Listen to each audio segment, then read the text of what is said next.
दोस्तों नमस्कार, मैं जग्गी पटेल स्वस्थमान चैनल में आप सभी का हार्दिक अभिनंदन करता हूं। जैसा कि आप सब जानते हैं कि स्वच्छ भारत अभियान का द्वितीय फेज प्रारंभ हो चुका है और द्वितीय फेज में व्यक्तिगत शौचालय निर्माण के साथ ही हम सब जानते हैं कि अभी ठोस एवं तरल अपशिष्ट का प्रबंधन भी सरकार प्रारंभ करने जा रही है। तो ठोस एवं तरल अपशिष्ट प्रबंधन को कैसे करना है, उसकी कैसे कार्ययोजना बननी है, कैसे ग्राम पंचायतों में लागू होगा, कौन इसको लागू करेगा, कौन लोगों की इसमें सक्रिय भूमिका होगी, ये सब जानने के लिए आज का यह मेरा वीडियो है। प्लीज आप पूरा देखते रहेंगे। इसके पहले भी मैंने फेज 2 में क्या क्या काम होने हैं वीडियोस बनाए थे, जिसका जो है लिंक मैं ऊपर आई बटन और नीचे डिस्क्रिप्शन बॉक्स में दे रहा हूं, उसे आप देख लेंगे।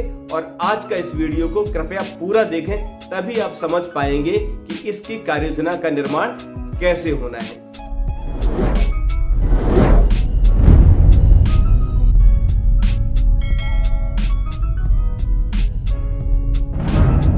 दोस्तों, चैनल को आपने अभी तक सब्सक्राइब नहीं किया है तो कृपया चैनल को सब्सक्राइब कर लें और बेल आइकन का बटन जरूर से दबा दें, जिससे कि आने वाली वीडियोस की नोटिफिकेशन आपको मिल जाए। दोस्तों, ठोस एवं तरल अपशिष्ट प्रबंधन एक बहुत बड़ा विषय है, इसलिए आज के इस वीडियो में मैं सिर्फ चर्चा करूंगा ठोस अपशिष्ट प्रबंधन की, यानी solid waste management. Solid waste management ग्राम पंचायतों में किया जाना है, तो कैसे करना होगा, उसकी कार्ययोजना पहले बनेगी। तो कैसे कार्ययोजना बनेगी और उस कार्ययोजना में किन किन चीजों का समावेश होगा, किन चीजों का ध्यान रखना होगा, ये सब जानने के लिए वीडियो को कृपया पूरा देखें। दोस्तों, भारत सरकार ने केंद्रीय ठोस अपशिष्ट प्रबंधन एवं प्लास्टिक अपशिष्ट प्रबंधन नियम 2016/20 बनाया है, जिसमें सभी शहरी एवं ग्रामीण निकायों की जिम्मेदारी होगी कि उनके द्वारा सृजित किया जाने वाला जो ठोस कचरा है उसका प्रबंधन वो अनिवार्यतः स्वयं करें। अभियान अंतर्गत वर्ष 2025 तक भारत के समस्त ग्राम पंचायतों बल्कि समस्त ग्रामों में ठोस एवं तरल अपशिष्ट प्रबंधन के कार्य होने हैं। चूंकि सारी ग्राम पंचायतों में एक साथ काम नहीं हो सकते हैं, इसलिए सरकार ने तय किया है कि प्रथम फेज में 2000 जनसंख्या वाली ग्राम पंचायतें या कोई महत्वपूर्ण ग्राम पंचायत है, जैसे उन ग्राम पंचायतों में यदि बड़े बस स्टैंड है या रेलवे स्टेशन है या शहर से लगी हुई ग्राम पंचायत है, ज्यादा आवागमन की पंचायतें हैं, तो ऐसी ग्राम पंचायतों को शामिल किया जा सकता है। यानी चरणबद्ध तरीके से वर्ष 2025 तक समस्त ग्रामों में इस काम को करना है।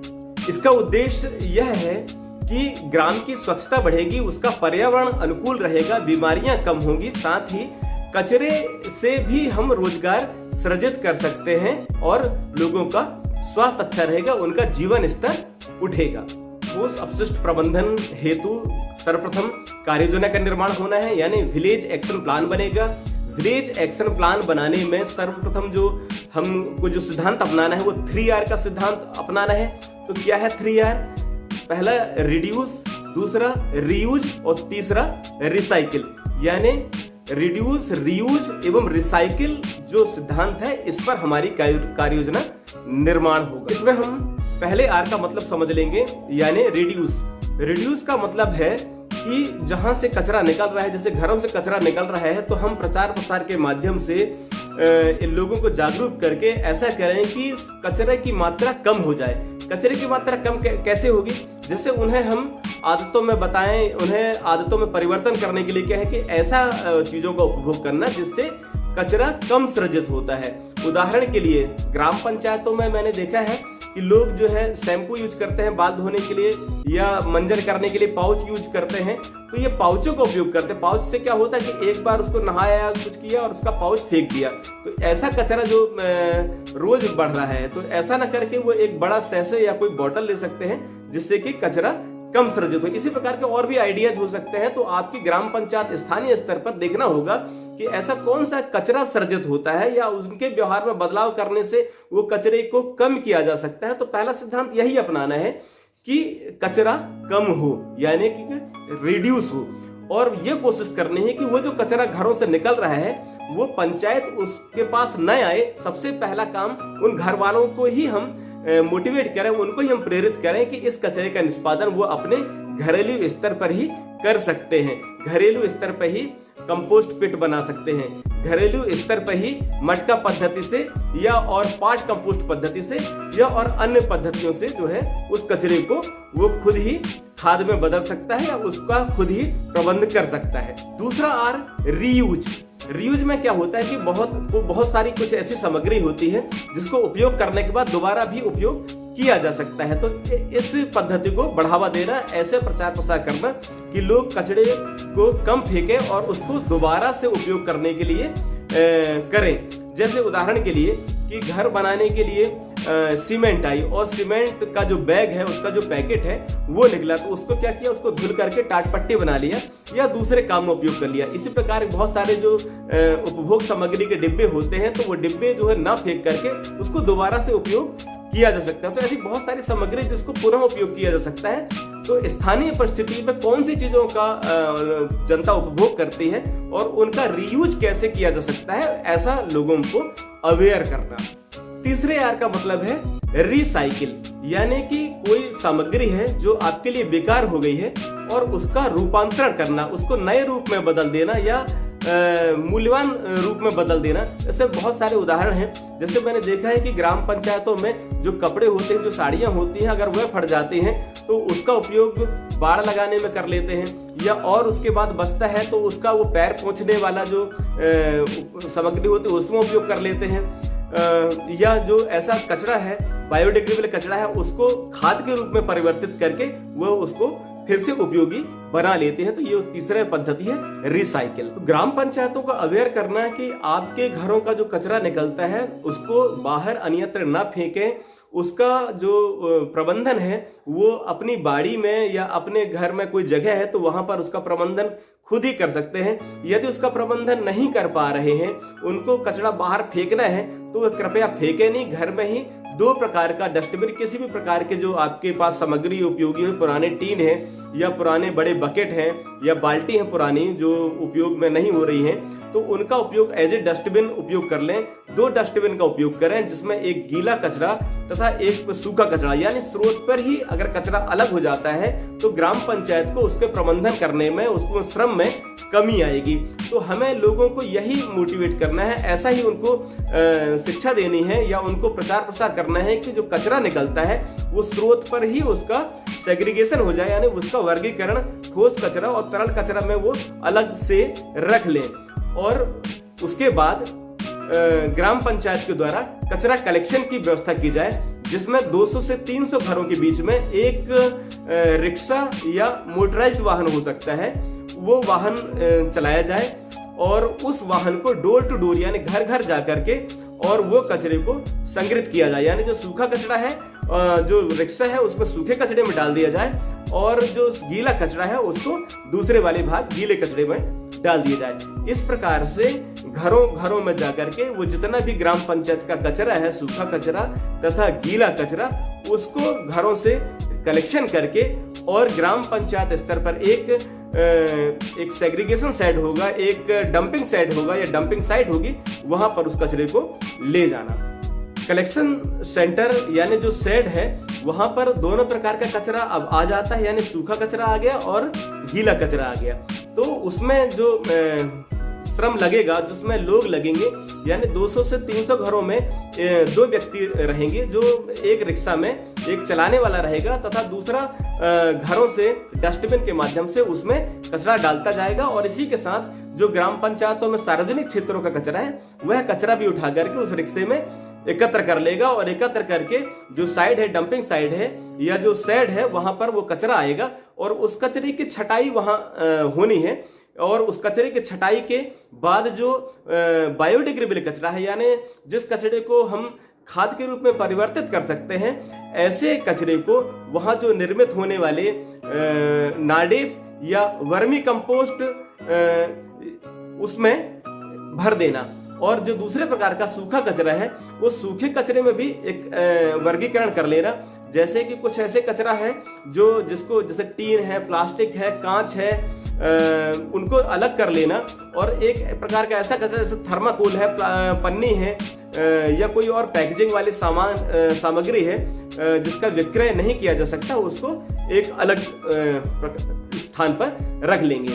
तो जो गीला कचरा है तो गीला कचरे को तो हम खाद के लिए उसको अलग कर लेंगे और उसको नाड़े या वर्मी कंपोस्ट में पैक कर देंगे, और जो टीन, प्लास्टिक और कांच हमने इकट्ठा किया है उसको एक अलग स्टोरेज कर लेंगे, ताकि आने वाले समय में हम उसका कबाड़ियों के माध्यम से विक्रय कर सकें। और जो तीसरे प्रकार का कचरा है जिसका विक्रय नहीं हो सकता और जिसकी खाद नहीं बनाई जा सकती है, जिसका जो हम रिसाइकिल नहीं कर सकते हैं, उसको एक अलग स्टोरेज करना है। तभी आपने देखा कि जो गीला कचरा है उसकी तो हम खाद बना रहे हैं, और जो एक प्रकार का कचरा है जो विक्रय किया जा सकता है उसको हमने बेच दिया, और जो तीसरे प्रकार का कचरा है उसका क्या करना है, तो उसके लिए ब्लॉक स्तर पर एक ब्लॉक स्तरीय प्लास्टिक मैनेजमेंट यूनिट बनाई जा रही है, और उस कचरे को वहां तक परिवहन कराना है। और वो परिवहन का जो समय सीमा है वो कचरे पर डिपेंड करेगी कि कितना कचरा निकलता है।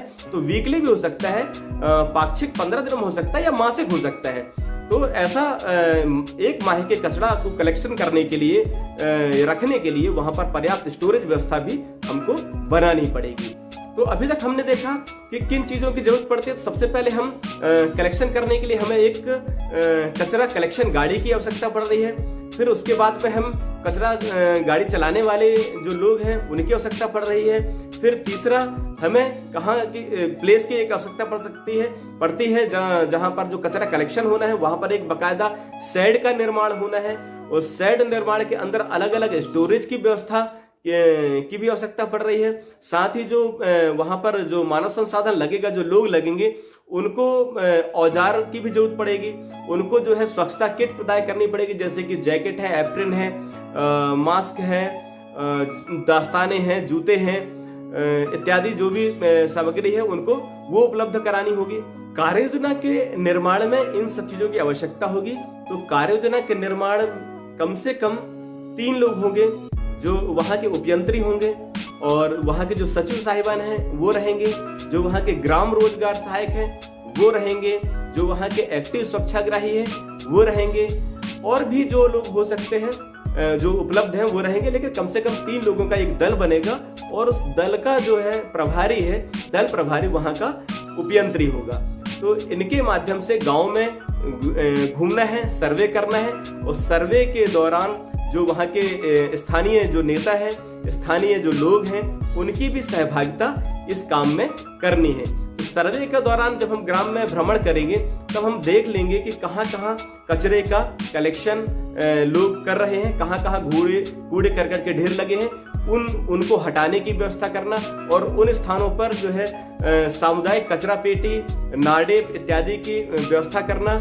और या ऐसे कोई बड़े स्थान हैं जहां पर लोग कचरा फेंकते हैं, तो वहां पर कोई ऐसा गार्डनिंग का काम कर देना, जिससे लोग वहां पर कचरा ना फेंके और वहां के जो गंदगी है वो सुंदरता में बदल जाए इत्यादि। ऐसा गांव को भ्रमण करना है, और गांव के भ्रमण के दौरान हम देखेंगे कि कहां कहां पर गंदगी हो रही है, कहां कहां पर लोग कचरा फेंक रहे हैं, और कहां कहां पर हमें किन किन चीजों की आवश्यकता होगी। तो सर्वे जरूर करेंगे, और सहभागी पद्धति से, यानी गांव के सभी लोगों की सहभागिता से कि किन किन चीजों की आवश्यकता है, किन किन चीजों के इसमें जोड़ा जाना चाहिए इत्यादि, सभी से चर्चा करके सभी की बातों को समावेश करके कार्य योजना का निर्माण होना है। कार्य योजना निर्माण में 3 भाग होंगे। प्रथम भाग होगा उस ग्राम की आधारभूत जानकारी, उसी के साथ होगा कि ठोस अपशिष्ट प्रबंधन हेतु अभी फिलहाल क्या अधोसंरचनाएं वहां पर उपलब्ध हैं, और उसी में एक जानकारी होगी कि ग्राम में अभी किस प्रकार का और कितनी मात्रा का ठोस अपशिष्ट कचरा निकलता है, और कितने का प्रबंधन हो रहा है, कितना शेष बच जा रहा है जिसका प्रबंधन कर। कार्य योजना के दूसरे भाग में होगा कि जितना कचरा निकलता है उसको प्रबंध करने के लिए क्या आधारभूत संरचनाएं अपन को जुटानी है, कौन सी संरचनाएं बनानी है, और किन किन चीजों की आवश्यकता होगी वो उसमें आ जाएगा। और तीसरे भाग में आएगा कि जो पूरा प्रबंधन हमने बनाया है, इसको परिचालन लागत, इसको चलाने में जो श्रम लगना है, जो औजार किट लगनी है, और जो उसका वार्षिक खर्चा है वो उसमें आएगा। तो प्रथम भाग में हमने ग्राम की आधारभूत जानकारी हमने भर दी है। दूसरा कि अभी वर्तमान में ठोस अपशिष्ट हेतु क्या अधोसंरचनाएं वहां पर ऑलरेडी उपलब्ध है, उसकी जानकारी हमने भर दी। और हमने यह भी देखा कि ग्राम में घरेलू स्तर पर व्यावसायिक प्रतिष्ठानों से या अन्य स्थानों से कितना सूखा कचरा तथा कितना गीला कचरा निकल रहा है, उसकी मात्रा हमें ज्ञात हो जाती है। और हम कितने कचरे का प्रबंधन उनके घरेलू स्तर पर ही करा सकते हैं वो भी जानना, उनसे चर्चा करना कि आप अपने कचरे का प्रबंध स्वयं करें। उसमें जो है नरेगा से अगर वो व्यक्ति पात्र है, उसकी पात्रता में है, तो वो घर पे ही उसका नाडेप का निर्माण हो सकता है और अन्य संसाधनों से भी जो है उसका निर्माण हो सकता है। और कितना कचरा फिर पंचायत स्तर को प्राप्त होगा। पंचायत स्तर को प्राप्त होने वाले कचरे के संबंध में भी हम देख लेंगे कि कितना गीले कचरे को हमको प्रबंध करना है, तो कितने वर्मी कंपोस्ट, तो कितने नाडेप इत्यादि की आवश्यकता होगी, कितना शेड की आवश्यकता होगी, कितने वाहन की आवश्यकता होगी, कितने रिसोर्स की यानी कि जो लोगों की आवश्यकता होगी, श्रमिकों की आवश्यकता होगी, सुपरवाइजर की आवश्यकता होगी। ये सारी चीज हम वो कचरे की मात्रा के आधार पर हम निकाल लेंगे। इन सब चीजों के अधोसंरचनाओं का दूसरा भाग जो है अधोसंरचनाओं के निर्माण, उसमें आपको राशि की आवश्यकता होगी। तो आपको बता दें कि स्वच्छ भारत अभियान अंतर्गत 5000 तक की जनसंख्या वाले ग्राम को 60 रुपए प्रति व्यक्ति के हिसाब से फंड उपलब्ध होगा। और 5000 से ऊपर की जनसंख्या वाला ग्राम है तो उस ग्राम को 45 रुपए प्रति व्यक्ति के हिसाब से स्वच्छ भारत अभियान से फंड मिलना है। वित्त का जो दूसरा स्रोत है वो 15वां वित्त है। आप सब जानते हैं कि सरकार ने 15वें वित्त में 50% की राशि पेयजल एवं स्वच्छता हेतु सुनिश्चित कर गाइडलाइन जारी कर दिया है। यानी आपकी ग्राम पंचायत को मिल रही या मिलने वाली जो 15 वित्त की राशि है उसका 50% राशि स्वच्छता और पेयजल में आपको व्यय करना है। तीसरा स्रोत जो है वो मनरेगा से, तो जो भी श्रम लग रहा है या जो संसाधन का निर्माण होना है इन सभी का हम समायोजन कर सकते हैं नरेगा से, और नरेगा से भी हम अभिसरण से वहां से हम राशि प्रावधानित करवा सकते हैं। तो जो स्वच्छ भारत मिशन की जो राशि प्राप्त है उससे हम कचरा गाड़ी खरीद सकते हैं, उससे हम जो है जो साइड का निर्माण होना है, जो डंपिंग साइट बनानी है उसका हम निर्माण करेंगे, जो कंपोस्ट पिट बनने हैं उसका निर्माण किया जा सकता है। साथ ही जो 15 वित्त की राशि है उस राशि का भी उपयोग हम इन समस्त कार्यों में हम कर सकते हैं। और जो नरेगा का उपयोग है, नरेगा की राशि का उपयोग है वो सामुदायिक और व्यक्तिगत जो कंपोस्ट पिट बनने हैं उनमें किया जा सकता है। साथ ही जो ही निर्माण कार्य हमें करना है उनमें हम अभिसरण मनरेगा से करके उस मनरेगा की राशि का भी हम उपयोग कर सकते हैं। इसमें महत्वपूर्ण चीज ये है कि हम ये देख लेंगे कि हमें कितना वित्त हमको उपलब्ध हो रहा है स्वच्छ भारत से और कितना वित्त हमको उपलब्ध है 15 वित्त से और कितना वित्त हमको उपलब्ध हो सकता है मनरेगा से। तो ये सारे वित्त का उपयोग हमें करना है, साथ ही जो उसकी वित्तीय सीमा है उसके ऊपर नहीं करना है और जितनी सीमा है उसका उपयोग पूरा हो जाए ऐसी कार्य योजना हमको निर्माण करनी है। कार्य योजना एक बहुत महत्वपूर्ण भाग है। क्रियान्वयन करने के पहले यदि आपकी कार्य योजना बहुत अच्छे से बन जाती है, उसमें सारी चीजों का समावेश हो जाता है, सारी चीजें हम सर्वे करके लोगों से चर्चा करके उनकी सहभागिता प्राप्त करके, जैसे हम लोगों से समूह चर्चा कर सकते हैं, कुछ लोगों से बातचीत करके इंटरव्यू ले सकते हैं, कुछ लोगों का मन टटोलने के लिए हम घरों में जाकर के भी चर्चा कर सकते हैं, या फिर हम सहभागिता से जो है सोशल मैपिंग करके या पीआरए करके भी उनका मत जान सकते हैं, उनके निर्णय के बारे में जान सकते हैं और हम अपनी बात को बहुत अच्छे तरीके से उनके दिमाग में पहुंचा सकते हैं। तो ये बहुत महत्वपूर्ण है कि जो भी काम आप करने जा रहे हैं, जिस चीज की आप कार्य योजना बनाने जा रहे हैं वो ग्राम के निवासियों के लिए है, तो उनकी जो सहभागिता है, उनके जो विचार हैं, उनकी जो सोच है वो जरूर निकल के आ जाए। इसलिए जो कार्य योजना का निर्माण किया जाए वह चुपचाप चार दीवारी में न करते हुए समाज की जो सहभागिता जरूर से ली जाए।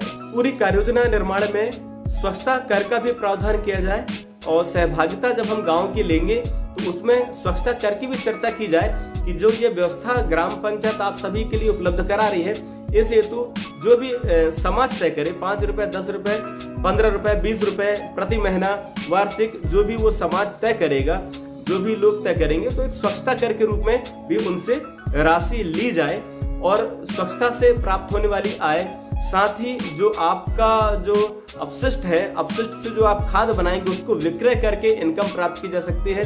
जो आपका सूखा कचरा है, जो टीन, प्लास्टिक इत्यादि, उसको विक्रय करके इनकम प्राप्त की जा सकती है। तो ये जो इनकम प्राप्त होगी, उस प्राप्त इनकम का भी उपयोग इसमें करना है कि कितने हमें परिचालन व्यय आएगा और कितना हमको इनकम प्राप्त होगा, उसके आधार पर भी हमको कार्य योजना का निर्माण करना है।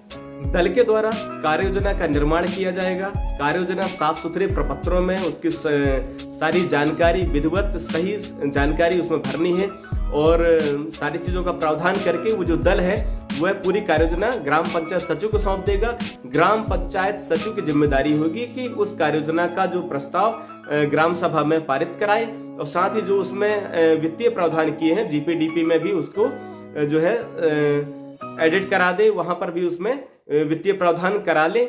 ये सारी जिम्मेदारी ग्राम पंचायत सचिव की होगी और ये सारी चीज करते हुए वो उस कार्य योजना को ब्लॉक स्तर को सौंप देना है। ब्लॉक स्तर उसको चेक करके उसको स्वीकृत करेगा और स्वीकृत करने के बाद जिला स्तर में भेज देगा, जहां जिला जल एवं स्वच्छता समिति उस प्रस्ताव को, उस कार्य योजना को देखेगी और उसको स्वीकृत के हेतु राज्य स्तर को भेज देगी और उसके बाद इसका क्रियान्वयन होना है। दोस्तों, यह एक बहुत बड़ा विषय है। कार्य योजना का निर्माण एक बहुत महत्वपूर्ण स्थिति है, बहुत महत्वपूर्ण चरण है। तो यह बहुत लंबा विषय हो जाता, इसलिए मैंने सिर्फ आधारभूत जानकारी इसमें मैंने बताई है। यदि आप लोगों को लगेगा, यदि आप लोग मुझसे पूछेंगे तो आगे के वीडियो में प्रपत्रों में कैसे जानकारी भरनी है और वो पूरी कार्य योजना का निर्माण कैसे किया जाना है, वो मैं आगे की वीडियो में आप लोगों को बताऊंगा। दोस्तों, आप सभी लोगों से आग्रह यह होगा कि यदि वीडियो पसंद आता है और आपके काम का लगता है तो कृपया लाइक जरूर करें, क्योंकि इससे हमें प्रोत्साहन मिलता है। और इस वीडियो को शेयर करेंगे और अभी तक आपने चैनल को सब्सक्राइब नहीं किया तो कृपया चैनल को सब्सक्राइब कर लें। धन्यवाद।